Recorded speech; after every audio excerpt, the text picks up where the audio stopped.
Hello friends, स्वागत छ तपाईहरुलाई viewtech नेपालको अर्को नयाँ भिडियोमा। फेरि पनि तपाईहरुको सामु अर्को नयाँ मोबाइलको अनबक्सिङ लिएर उपस्थित भइ नै सकेको छु।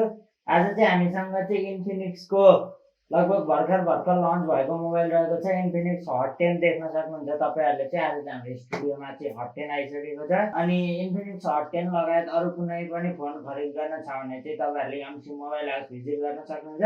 आज चाहिँ यही मोबाइलको अनबक्सिङ गर्ने छौं। के कस्तो रहेको छ 18500 मा चाहिँ के यो चाहिँ भ्यालु फर मनी खाले फोन नै रहेको छ। सम्पूर्ण कुराको जानकारी चाहिँ यही भिडियोमा दिनेछु। अब चाहिँ भिडियो स्टार्ट गर्दियौँ है त।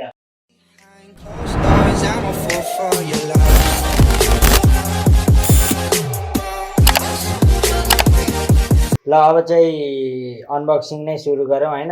अनबक्सिङ गर्नुभन्दा अगाडि चाहिँ सुरुमा चाहिँ यो Infinix Hot 10 को चाहिँ हाइलाइट हेरौँ। फ्रन्ट जेल क्यामेरा देख्न सक्नुहुन्छ। त्यसैले Hot 10 हाइलाइट गरेको छ। 4GB RAM 64GB internal helio G70 भनेको छ। पछाडि पनि लगभग त्यही नै हाइलाइट गरेको छ। हाई गेमिङ परफर्मेन्स भनेको छ। 5200 mAh battery, 16 megapixel quad camera अनि DTS audio processing, face unlock fingerprint भनेको छ। त्यो त हामी सब हेर्ने छौँ। फेस अनलक फिङ्गरप्रिन्ट के कस्तो रहेको छ, डिस्प्ले HD+ डिस्प्ले भए पनि कस्तो डिस्प्ले रहेको छ हैन त, सबै हामी हेर्ने छौँ। सुरुमा चाहिँ अब काटौ बक्सलाई भन्दा नि बक्स भन्दा माथिको प्लास्टिकलाई काटौ। अब चाहिँ अनबक्स गरिदिउँ है त। अनि त्यसपछि सुरुमै हाम्रो मोबाइल रहेको छ। देख्न सक्नुहुन्छ मोबाइल रहेको छ। अनि त्यसैगरी त्यसपछि चाहिँ हामीसँग पावर एडाप्टर रहेको छ, जुन चाहिँ 10 वाटको पावर एडाप्टर पाउन सक्नुहुन्छ। त्यसैगरी एकदम चित्तै नबुझेको भनेको चाहिँ माइक्रो USB केबल दिएको छ भन्नाले माइक्रो USB सपोर्ट रहेको छ। 10 वाट चार्जिङ 10 वाट चार्जर भयो। त्यो चाहिँ अलिकति नराम्रो लाग्यो 18000 को प्राइस नै अनुसार चाहिँ। त्यसैगरी सिम इजेक्टर टुल भयो। अनि पेपरहरु रहेको छ, देख्न सक्नुहुन्छ। छुट्टै पेपर बक्समा चाहिँ दिएको छैन। अनि त्यसपछि चाहिँ हाम्रो सिलिकन केस पाउन सक्नुहुन्छ। ठिकठाक क्वालिटीकै सिलिकन केस रहेको छ। यसलाई पनि साइडमा राख्दिउँ। अनि एउटा चाहिँ प्रोटेक्टर टाइप रहेको छ। त्यस्तो राम्रो भन्नाले यो ग्लास हार्ड ग्लास चाहिँ हैन, एउटा प्रोटेक्टर टाइप दिएको छ। बक्स भित्र भएको चाहिँ यही नै सामान हो। यो सामानलाई चाहिँ साइडमा हटाएर चाहिँ अब चाहिँ मोबाइललाई नै हेरौँ है त। सुरुको चाहिँ यो Infinix Hot 10 त्यही मैले भनिसकेको हाइलाइट नै रहेको छ। यसलाई उक्काइदिउँ। अनि त्यसपछि चाहिँ बुट गरौँ, मोबाइल बुट गरौँ। Infinix पावर्ड बाइ एन्ड्रोइड भनेर आइसकेको छ। अनि त्यसैगरी पछाडिको कुरा गर्नुपर्दा यो बुट हुने बेलासम्म चाहिँ यसको आउट ओभर भ्यूको कुरा गरौँ। सुरुमा चाहिँ क्वाड मेगापिक्सलको चाहिँ क्यामेरा सेटअप देख्न सक्नुहुन्छ। अनि त्यसैगरी त्यसैको तल चाहिँ ब्याकमै फिङ्गरप्रिन्ट दिएको छ। अनि त्यसैको तलपट्टि हट डिजाइन बाइ Infinix भनेर दिएको छ। अनि त्यसपछि चाहिँ साइडमा चाहिँ पावर बटन अनि भोल्युम अप डाउन बटन रहेको छ। अनि तलपट्टि चाहिँ speaker grill, micro USB port अनि त्यसैगरी माइक्रोफोन, नर्मल माइक्रोफोन अनि त्यसैगरी 3.5mm हेडफोन ज्याक दिएको छ। भने साइडमा चाहिँ ट्रिपल कार्ड स्लट नै पाउन सक्नुहुन्छ। अब चाहिँ मोबाइल चाहिँ बुट भइसकेको छ। अब मोबाइल सेटअप गरौँ है त।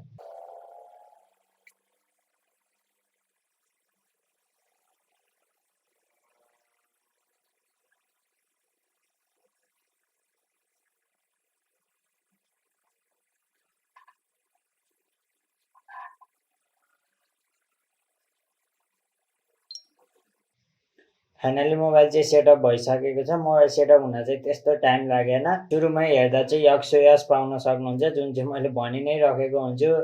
अलिकति नराम्रो ओएस लाग्छ, किनभने अलिक बढी एड्स ब्लोटर्सहरु चाहिँ दिँदै आएको छ। देख्न सक्नुहुन्छ तपाईहरुले पनि। यो चाहिँदै नचाहिने गेम्सहरु अनि एपहरु यताउता हैन, एकदम धेरै एप्स ब्लोटर्सहरु हुन्छ के। यही नै हो हैन। XOS पाउन सक्नुहुन्छ सुरुमै। अब मैले यसमा चाहिँ फिङ्गरप्रिन्ट फेस लक पनि हालिदिइसकेको छु। चेक गरौँ है त कतिको फास्ट छ भनेर।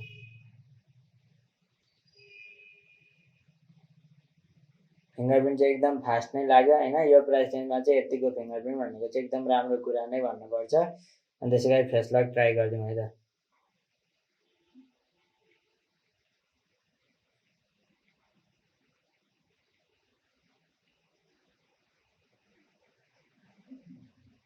फेस लक पनि एकदम राम्रो, एकदम स्मुथ, एकदम फास्ट नै रहेको छ। त्यस्तो स्लो भन्ने चाहिँ भएन, तर होम स्क्रिन आएर चाहिँ आउँछ हैन। यो प्राइस रेन्जमा यतिको फेस लक फिङ्गरप्रिन्ट चाहिँ एकदम राम्रो कुरा नै मान्नुपर्छ।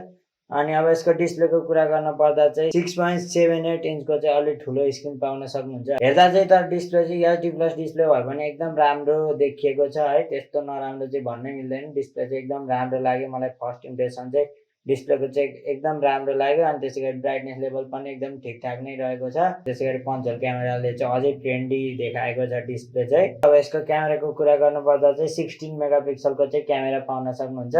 16 मेगापिक्सलको मेन क्यामेरा भयो भने अरू चाहिँ अब भन्नको लागि मात्रै छ। एक दुईवटा स्याम्पल सट हानौँ अनि त्यसपछि कुरा गरौँला है त। सुरुमा चाहिँ क्यामेरा, अब ब्याक क्यामेराकै कुरा गरौँ। ब्याक क्यामेरा चाहिँ 16 मेगापिक्सलको एकदम नर्मल नै रहेको छ। त्यस्तो एक्साइटिङ खाले चाहिँ क्यामेरा रहँदै रहेको छैन। डाइरेक्ट भन्नुपर्दा चाहिँ त्यस्तो वाउ भन्ने क्यामेरा चाहिँ रहेको छैन। मलाई लागेसम्म चाहिँ यो 16 मेगापिक्सलको भन्दा चाहिँ पोको M2 रेडमी 9 प्राइमको चाहिँ 13 मेगापिक्सलले नै अलिकति बढी नै राम्रो खिचे चाहिँ फिल भयो। अनि त्यसै गरी म्याक्रो चाहिँ ओन्ली भन्नको लागि मात्रै लाग्यो, केही डिटेल्स रहेको छैन म्याक्रो खिच्दा चाहिँ।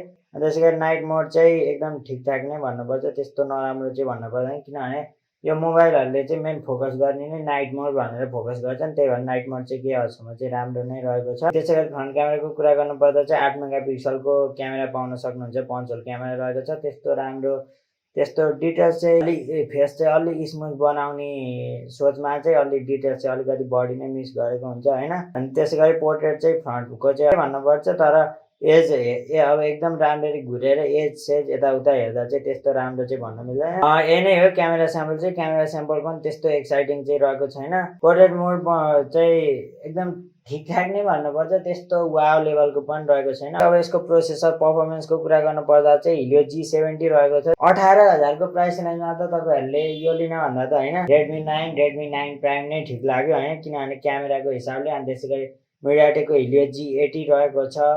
अनि त्यसै गरी फुल एचडी डिस्प्ले पाउन सक्नुहुन्छ। डिस्प्लेमा चाहिँ मलाई योमा चाहिँ केही कम्प्रोमाइज छैन। अनि त्यसै गरी नर्मल गेम नर्मल टास्कहरू गर्दा चाहिँ एकदम ठिकठाक नै एकदम राम्रै नै त्यस्तो तपाईँहरूलाई फिल हुन्न। तर अब गेमिङ गर्न चाहनुहुन्छ भने चाहिँ अफकोर्स होइन हिलियो G70 भन्दा चाहिँ G80 अफकोर्स राम्रो नै हुन्छ। यो प्राइस अनुसार चाहिँ ठिकै भन्नुपर्छ प्रोसेसर। अरू मोबाइलको कम्पेरिजनमा चाहिँ योमा त अफकोर्स ठिक छ होइन 18,000 प्राइस रेन्जमा चाहिँ। किनभने अरू मोबाइलहरूले अब भिभो ओप्पोको त कुरै नगरौँ 460 हालेको हुन्छ। अनि त्यसै गरी P25 A25 त्यस्तो प्रोसेसर भन्दा त अफकोर्स राम्रो छ। अब ब्याट्रीको कुरा गर्नु पर्दा चाहिँ ब्याट्री चाहिँ तपाईँहरूलाई 5200 mAh को ब्याट्री दिएको छ। तर के भन्ने कि यो प्राइस रेन्जमा चाहिँ micro USB cable, micro USB charging support, micro USB रहेको छ विथ 10 वाट चार्जिङ सपोर्ट। त्यो चाहिँ अलिकति नराम्रो भन्दा पनि एकदम नराम्रो नै लाग्यो। ल अब लगभग यही नै रहेको छ फिचर्सहरू। यही नै मेन फिचर्स चाहिँ मैले कुरा गर्नै हालेँ होइन सबै। अनि त्यसै गरी टाइप सी चाहिँ रहेको छैन भनिहालेँ। 3.5mm हेडफोन ज्याक रहेको छ। ट्रिपल कार्ड स्लट पाउन सक्नुहुन्छ।